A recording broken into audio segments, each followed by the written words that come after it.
Bonjour à tous et merci d'être avec nous ce soir ici même à Bassin-la-Boutte dans cette émission politique comme d'habitude, puisque c'est en la période, comme on dit, dans la période tong, dans la période guêpe. Et bien dans la période politique aussi, aujourd'hui on est dans cette période-là et j'ai le plaisir de recevoir ici une candidate du RN, elle s'appelle Sabrina Ramin avec moi ici pour la commune de Saint-Benoît. Oui. C'est ça, hein? Bonsoir Jean-Claude, bonsoir Saint-Benoît, bonsoir La Réunion. Merci beaucoup de nous faire le plaisir d'être avec nous aujourd'hui. On est content de t'avoir ici avec nous parce que Saint-Benoît, un petit peu, on a l'impression un pays, un enfant pauvre de ce pays de la île de la Réunion là, puisque Saint-Benoît, on a l'impression de croire que c'est l'Est profonde, un petit peu comme dans des films de cow-boys quand on regardait les westerns dans le temps là, hein, on parlait le Far West, hein, le West très loin, mais là on en parle un petit peu du Far Est de Saint-Benoît. Il y a des choses à changer dans cette commune de Saint-Benoît. Là. Oui, complètement. C'est vrai que c'est pour la 3e fois que je me présente dans cette commune. Et oui, au-delà de ces faits divers, Saint-Benoît dispose quand même de beaucoup d'atouts, surtout au niveau de son environnement, sa population. Et 38 000 personnes qui habitent quand même. 38 000, effectivement. Ouais. Donc, il y a encore beaucoup de choses à faire.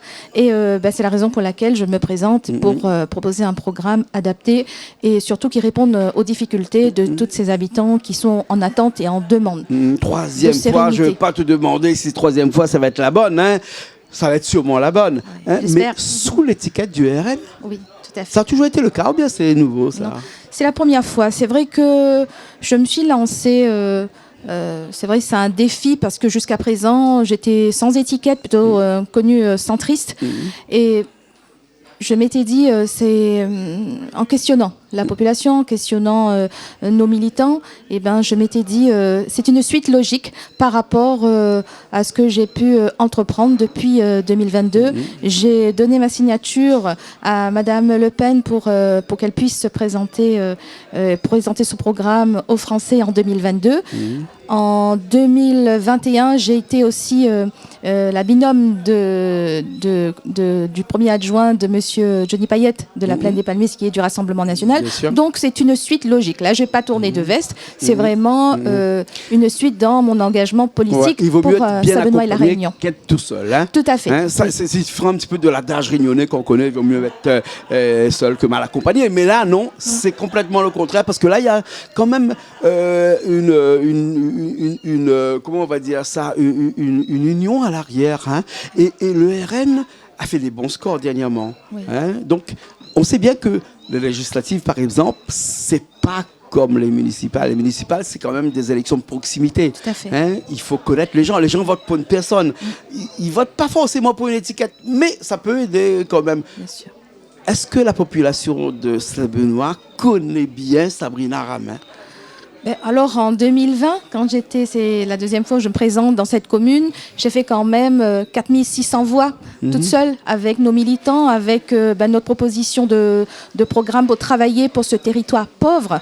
Et oui, avec l'étiquette du Rassemblement national, j'espère pouvoir faire cette fois-ci la différence et pouvoir proposer à cette population une autre alternative avec une femme maire dans cette commune. Donc quand je dis femme jamais maire... eu de femme maire dans la commune de Saint-Benoît. Jamais, hein. voilà, jamais. Ça pourrait être une première, hein, éventuellement. Tout à fait, hein. Et je pense que c'est possible. C'est possible puisque en 2020, au premier tour, j'étais coude à coude avec le maire sortant, Patrice Elie, à 300 voix d'écart.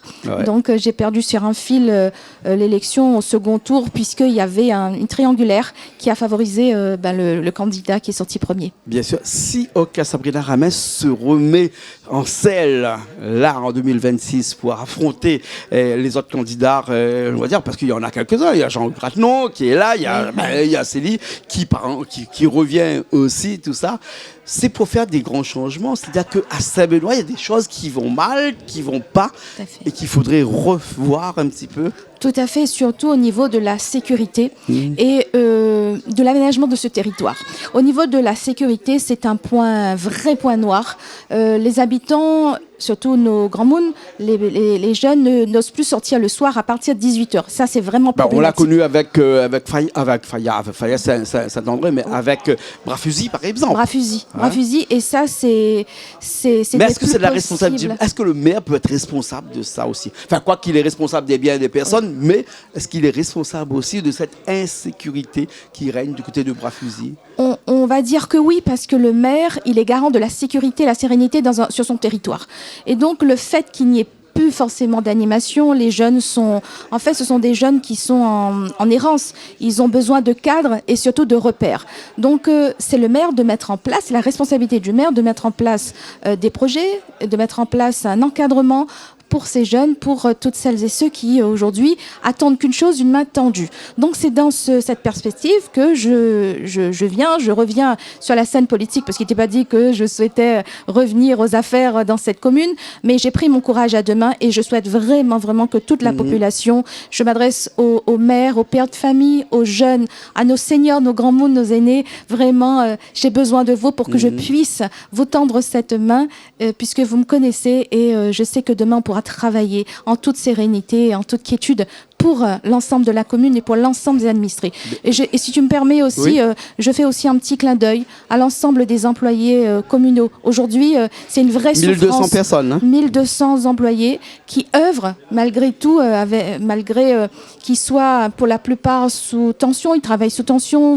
Ils ont été des oubliés des personnes qui aujourd'hui, il y a à peu près 300 employés. Ça fait quand même beaucoup, qui sont 200 personnes pour 38 000 habitants quand même. Hein. Oui. Le ratio, il est quand même très élevé. Hein. C'est dû à un manque d'infrastructures, on va dire, économiques. Économique, voilà. Pour pouvoir mettre en place des structures pour accueillir des entreprises, pour donner du travail, que la mairie est obligée quelque part d'embaucher.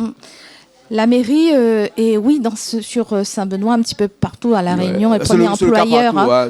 Donc, c'est vrai que le côté économique, attirer des nouvelles entreprises sur ce territoire pour créer de l'activité, créer de l'emploi, oui, c'est aussi cheval de bataille pour ma part, pour ces élections. Ouais. Et qu'est-ce qu'il faudrait faire aujourd'hui? Parce qu'il y a un problème aussi, parce que Saint-Benoît, le centre-ville, est une ville morte, on va dire. Hein, et moi, c'est moi qui le dis. Hein, c'est pas toi qui le dis, c'est moi qui le dis. Pourquoi je le dis? Parce que Saint-Benoît est une ville où on ne passe plus, parce que la 4 voies passe au-dessus. On arrive dans un rond-point, on part à Sainte-Anne ou on part à la plaine des Palmisses, et Saint-Pierre bien entendu, et on délaisse ce centre-ville. Il y a des choses à faire pour redynamiser un petit peu ce centre-ville-là. Tout à fait, redonner confiance déjà aux entreprises, aux magasins qui s'y trouvent, et puis les assister, les encourager. Et il y a des fonds européens et les fonds au niveau de la région pour moderniser leur façade et aider ces entreprises. On voit beaucoup de travaux là actuellement à Saint-Benoît. Là.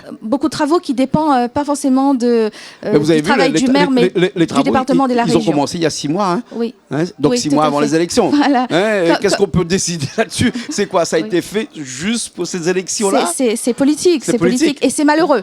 C'est malheureux. Et c'est encore en travaux là actuellement. Tout à fait. Jusqu'à mon avis, au 15 mars, il y aura plein de travaux, surtout la réhabilitation des routes. Parce que ça rend service quand il y a des travaux comme ça. Ça incite à voter au maire sortant. On verra bien le 15 au soir, mais c'est vrai que moi j'ai dit au maire dans une petite vidéo, je pense que la population de Saint-Benoît aurait voulu que ces travaux se fassent vraiment en début de son mandat, pas à quelques jours, à quelques mois des élections. Je pense, mais voilà, c'est dommage, c'est vraiment dommage parce que ce maire, il avait tout pour faire sortir Saint-Benoît du fait noir. Il est maire, il est président de l'intercommunalité, la CIRES, ses adjoints, c'est au département, la région, au CIDELEC. Donc aujourd'hui, Saint-Benoît est dans le fait noir. Et ça, je ne peux pas comprendre. Et ni moi, ni la population ne peut pas comprendre. Et là, vraiment, ce n'est plus possible. Puisque, je vous ai dit, il y a l'insécurité dans cette commune. Alors là, avec le noir complet, c'est encore plus compliqué. Sabrina Ramin, est-ce qu'on peut être maire et aussi être président des institutions communales comme la CIRES, par exemple, ou bien comme d'autres institutions, on ne va pas les citer, il y en a eu beaucoup là. Un maire accumule quand même plusieurs mandats, juste pour avoir un salaire, ou bien seulement c'est vraiment un sacerdoce? Alors, c'est vrai quand une commune prend les rênes, comme une commune comme Saint-Benoît, c'est difficile. Mais aussi, on se dit que pour avoir les moyens de fonctionner, les moyens de mettre en œuvre son projet, effectivement, il faut avoir un pied au niveau des grandes collectivités, l'intercommunalité, le département, la région. Maintenant, vouloir à tout prix être président, moi je pense que c'est plutôt, voilà, je ne vais pas dire le fond de ma pensée, mais c'était un petit peu opportuniste. C'est plus numéraire. Écoutez, je laisse les bénédictins. Vous avez un député là qui s'appelle Jean-Hugues Granon qui sera aussi candidat sur Saint-Benoît. C'est d'après Sabrina Ramin un candidat de poids, ou bien sinon c'est un député qui va venir et qui peut-être va repartir exactement comme il est arrivé? J'espère qu'il va repartir comme il est arrivé. Écoute, Jean-Hugues Granon, lui, il croit en Dieu comme faire. Hein. Chaque candidat, on croit à notre élection. Maintenant, il est à Saint-Benoît. Oui, tout à fait. Maintenant, on travaille le terrain, on est en concertation étroite avec la population, que le meilleur gagne, que le meilleur projet gagne. Maintenant, en ce qui concerne ce député Jean-Hugues Granon, c'est vrai que je pense qu'il fait un petit peu fausse route. Il aurait dû garder son mandat de député.